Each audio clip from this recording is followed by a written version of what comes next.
বিকেল 4টায় চুয়েট কর্তৃপক্ষ চুয়েট বন্ধ ঘোষণা করেছে অনির্দিষ্টকালের জন্য এবং সেই সাথে ঘোষণা করেছে যে বিকেল 5টার মধ্যে ছাত্র এবং আগামীকাল সকাল 9টার মধ্যে ছাত্রীদের হল থেকে নির্দেশ দেওয়া হচ্ছে এবং তার প্রতিবাদে ছাত্ররা এখন যে বিশ্ববিদ্যালয়ের যে শহীদ মিনার সেখানে তারা সমাবেশ করছে। আমরা সেই আন্দোলনরত ছাত্রদের সাথে একটু কথা বলছিলাম। আপনি বলছিলেন যেটা যে একটু আগে যে তো এখানে কর্তৃপক্ষ বলছে যে তারা এখানে আপনাদের দাবির একটি অংশ হিসেবে বাস এবং অ্যাম্বুলেন্স তারা দেবে, তবে সেটি একটি সময় সাপেক্ষ। তাহলে সেটি আপনারা আসলে মানছেন না কেন? আচ্ছা, প্রশাসন আসলে যে কথাগুলো বলছে সবাইকে, তার মধ্যে আসলে সবগুলোতে অস্বচ্ছতা রেখে কথা বলছে। আমরা কিন্তু আমাদের দাবি পরিষ্কার করে জানিয়ে দিয়েছি যে আমাদের বাস যে কয়টি লাগবে এবং অ্যাম্বুলেন্স যে কয়টি লাগবে সেটা আমরা সংখ্যা উল্লেখ করে বলে দিয়েছি এবং সেখানে ওনারা বলেছেন যে আমাদেরকে একটি বাস এবং একটি অ্যাম্বুলেন্স দিবে এবং বাকিগুলো হচ্ছে যে সময় সাপেক্ষ ব্যাপার এবং একটি অ্যাম্বুলেন্স এবং একটি বাস যে দিবে সেটাও কবে দিবে এবং সে বিষয়ে আমাদের কোনো কিছু দেওয়া হয় নাই এবং এই বিষয়গুলো আমরা আসলে লিখিতভাবে চাই। ওনাদেরকে বলেছি যে যেহেতু এখানে একটা প্রসিডিওর আছে, একটা বাস তো চাইলেই আজকে চাইলে কালকে কেনা যায় না, সেটা আমরা বুঝি, কিন্তু হচ্ছে যখন এই বাস কেনার যে প্রসিডিওরটা সেই প্রসিডিওরটা আসলে কত দিনের এবং এই ক্ষেত্রে জবাবদিহিতার জায়গাটা আমরা নিশ্চিত করতে চাচ্ছি। কারণ আমরা চাচ্ছি যে টেন্ডার পাস হওয়া থেকে শুরু করে এটা আসলে কতটুকু অগ্রগতি হলো, এই ব্যাপারগুলো প্রতিনিয়ত যাতে সাধারণ শিক্ষার্থীরা জানতে পারে সে বিষয়ে যাতে হচ্ছে অল স্টুডেন্টস মেইলে আমাদের বিসি এবং রেজিস্ট্রার স্বাক্ষরিত যে আমাদের স্মারকনামা উল্লিখিত যে নোটিশের ফর্ম আছে সেই নোটিশের ফর্মে আমরা হচ্ছে যে নোটিশ আকারে চাই এবং সেটা আমাদের ভিসি কিংবা রেজিস্ট্রার যে কোনো একজনের হচ্ছে যে অফিসিয়াল মেইল থেকে আমরা সকল শিক্ষার্থীদের মেইলে চাই। তো এরপর হচ্ছে যে অ্যাম্বুলেন্সের ব্যাপারেও আমাদের দাবিটি সেম। তো সকল বিষয়ে আমরা আসলে লিখিতভাবে নোটিশ চাই। তো বাসের ব্যাপার আপনি যেটা বললেন, তো সেই বিষয়ে আমরা হচ্ছে যে এতটুকু দাবি জানাচ্ছি যে আমরা আসলে লিখিত দেওয়ার আগ পর্যন্ত এই দাবিটা পালন করা হয়েছে কিনা বা মেনে নেওয়া হয়েছে কিনা সেটা আসলে আমরা বলতে পারছি না আর কি। মানে আমরা আসলে এই বিষয়ে অস্বচ্ছ একটা ধারণা পাচ্ছি, স্বচ্ছতার আসলে অভাব বোধ করছি, সেজন্য আমরা আসলে প্রশাসন বলছে যে বিকাশে কম খরচে ক্যাশ আউটের লিমিট বেড়ে 50,000, প্রিয় এজেন্টও 2টা। স্বচ্ছতা রাখছে, কিন্তু প্রশাসন এর আগে আমাদেরকে একটি লিখিত সকল মিডিয়াকে বলছে যে ওনারা লিখিত দিয়েছেন।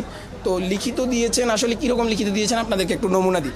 আমাদের যেই দাবি অনুযায়ী যে নোটিশের ফর্মে যেহেতু ভার্সিটি প্রশাসন একটা জিনিস লিখিত দেওয়া মানে কি, সেটি স্মারকনামা উল্লেখিত থেকে ভিসি এবং রেজিস্ট্রারের স্বাক্ষরিত যে নোটিশের ফর্ম আছে যেগুলো আমাদের নোটিশ বোর্ডে ঝুলে সবসময় সেগুলো, ঠিক আছে।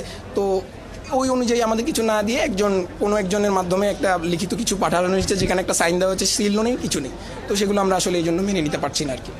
মাহাদি, আপনি শুনছিলেন এখানে আন্দোলনরত যারা ছাত্রছাত্রী আছে তারা বলছে যে তারা এই আন্দোলনটা চলমান। তো এখানে একটি বিষয় বলে রাখি যে হল ভ্যাকেন্ট করার পর এখানে হলের যে পানি এবং বিদ্যুতের লাইন কিন্তু কেটে দেওয়া হয়েছে। তো বিদ্যুতের লাইন কেটে দেওয়া হচ্ছে, কিন্তু তারা বলছে ছাত্রছাত্রীরা যে এখানে তারা আসলে যে আন্দোলনরত ছাত্রছাত্রীরা তারা হল ছাড়বে না। আমরা একটু কথা বলতে চাই, এখানে আসলে আন্দোলনরত অনেকেই রয়েছেন যারা আপনার সাথে একটু কথা বলি যে এখানে হল তো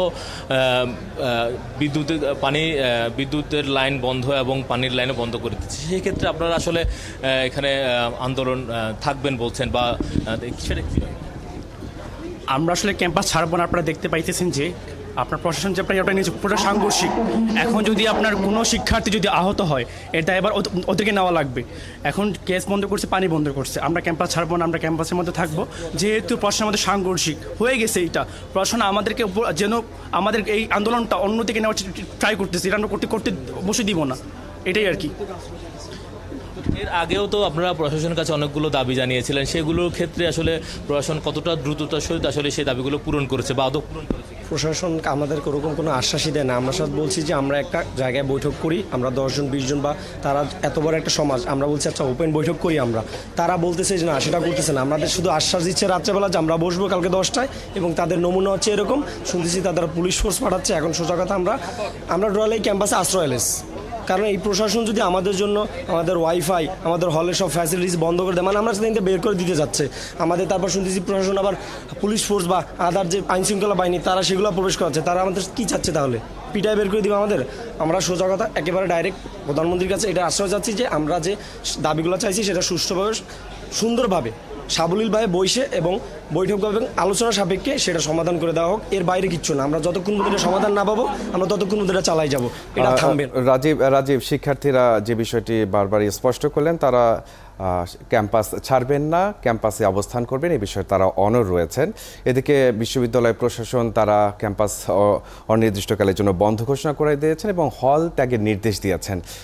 এ পর্যন্ত ঠিক যদি থেকে থাকে, কিন্তু কেন গ্যাস, বিদ্যুৎ এসব বন্ধ করা হলো, এ বিষয়ে আসলে প্রক্টরের দিক থেকে তারা কি ব্যাখ্যা দিচ্ছেন, কি বলছেন?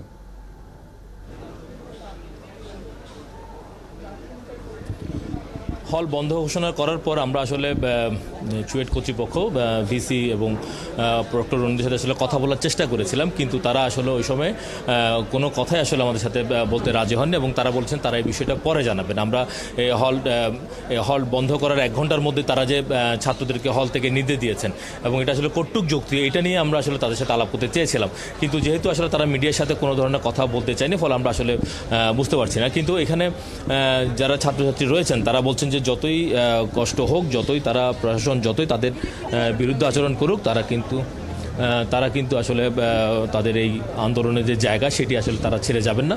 কেননা তারা এর আগেও দেখেছেন, এর আগেও এই সড়কে অনেকগুলো দুর্ঘটনা হয়েছে, তাদের অনেক সহপাঠী এখানে আহত হয়েছেন, কিন্তু এবং এটা নিয়ে তারা বিশ্ববিদ্যালয় কর্তৃপক্ষের কাছে বারবার ধর্ণা দিয়েছেন, কিন্তু কোনো দাবি আসলে বিশ্ববিদ্যালয় কর্তৃপক্ষ তাদের দাবিগুলো ঠিকভাবে মেনে নেয়নি। ফলে তারা বলছেন যে এখানে যে গত সোমবার যেই 2জন ছাত্র দুর্ঘটনা ঘটেছিল এবং সেখানে 2জন ছাত্র নিহত হয়েছেন, কিন্তু আহত হয়েছেন, সেই ক্ষেত্রে তাদেরকে হাসপাতালে নেওয়ার জন্য কিন্তু আসলে যে অ্যাম্বুলেন্সের যে বিষয়টি, সেই অ্যাম্বুলেন্সে তারা আসলে পাননি।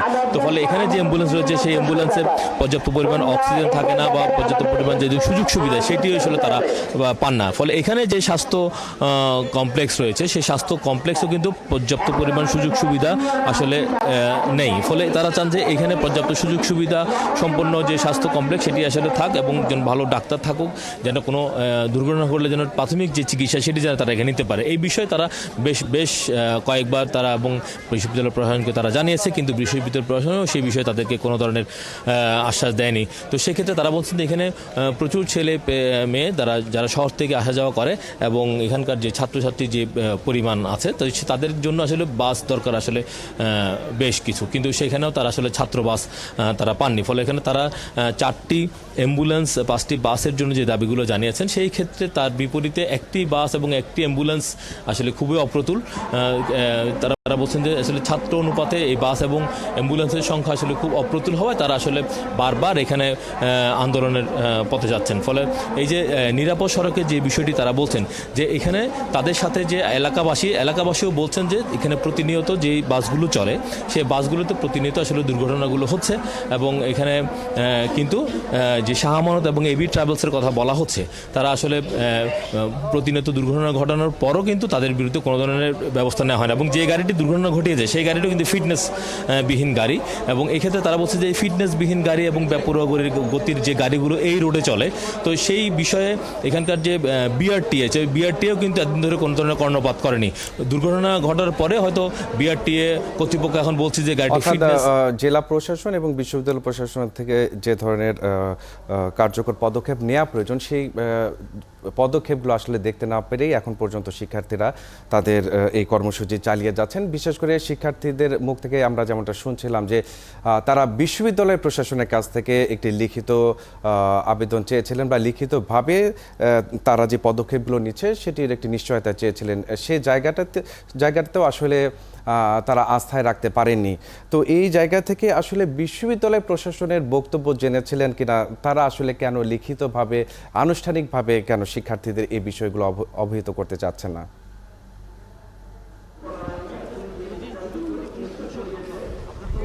এখানে ছাত্ররা যখন এই আন্দোলন করছিলেন এবং এই দাবিগুলো দিয়েছিলেন, তখন এখানে বিশ্ববিদ্যালয় কর্তৃপক্ষ তাদের কাছে একটি মেইল পাঠিয়েছে।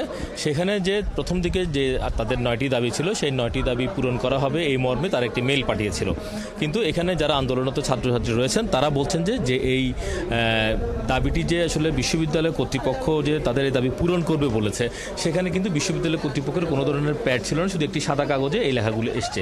ফলে এই সাদা কাগজে লেখা এসছে, এই জন্য তারা আসলে বিশ্বাস করতে চায়নি পারেনি যে আসলে বাস্তবিকে কিন্তু এই দাবিগুলো আসলে কর্তৃপক্ষ পূরণ করবে কিনা। তো সেই ক্ষেত্রে কিন্তু গতকালকে আমরা এখানে বিশ্ববিদ্যালয়ের প্রভিসি এবং ভিসি দুজনের সাথে কথা বলেছি। তারা বলছেন যে এটি যেহেতু তারা চেয়েছে, তো সেই জন্য তাদের কাছে বিষয়টি তাড়াতাড়ি পৌঁছানোর জন্য তারা একটি মেইল করেছেন।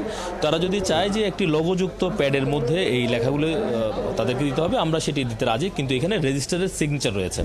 তো সেই ক্ষেত্রে তারা বলছে যে এই দাবিগুলো তারা আসলে তাদেরও দাবি, তারাও আসলে মানতে চান, একটা নিরাপদ সড়ক চান, তারাও চান। তারা বলছেন যে বিশ্ববিদ্যালয়ে যদি একটি বাস বা অ্যাম্বুলেন্স হয় সেটি তো আসলে বিশ্ববিদ্যালয়ের সম্পদ, সেই ক্ষেত্রে তো তাদের আসলে দ্বিমত করার কোনো অবকাশ নেই। কিন্তু তারা বলছেন যে একটি এম্বার্গো রয়েছিল একদিন যে গাড়ি কেনার ক্ষেত্রে, তো সেই কারণে তারা দিন ধরে কোনো ধরনের বিশ্ববিদ্যালয়ে কোনো গাড়ি কেনার ক্ষেত্রে তারা আসলে সেটি করতে পারেনি। কিন্তু সম্প্রতি সেই বিষয়টি এম্বার্গো উঠে যাওয়ার পরে তারা এই বাস এবং অ্যাম্বুলেন্স কেনার ব্যাপারে তারা অর্থে যে ছাড় সেটি আসলে করতে পেরেছেন, এবং এই কারণে অ্যাম্বুলেন্স এবং তারা একটি বাস ক্রয়ের ব্যাপারে তারা বলেছেন যেটি আসলে কিছুদিনের মধ্যে হয়তো কাজ শুরু হবে। তো তারা অর্থাৎ একটা আস্থার সংকট রয়ে গেছে, যার কারণে শিক্ষার্থীরাও রাস্তা অবরোধ করে রেখেছেন এবং তারা তাদের আন্দোলন কর্মসূচি চালিয়ে যাচ্ছেন তাদের দাবি আদায় না হওয়া পর্যন্ত। আপনি ঘটনার সঙ্গেই থাকুন, নিশ্চয়ই আমরা পরবর্তীতে আপনার মাধ্যমে এ বিষয়ে আরও বিস্তারিত জানবো। যুক্ত হয়েছিলেন চুয়েট থেকে চট্টগ্রাম প্রকৌশল বিশ্ববিদ্যালয় প্রযুক্তি বিশ্ববিদ্যালয়ের পরিস্থিতি নিয়ে এতক্ষণ জানা।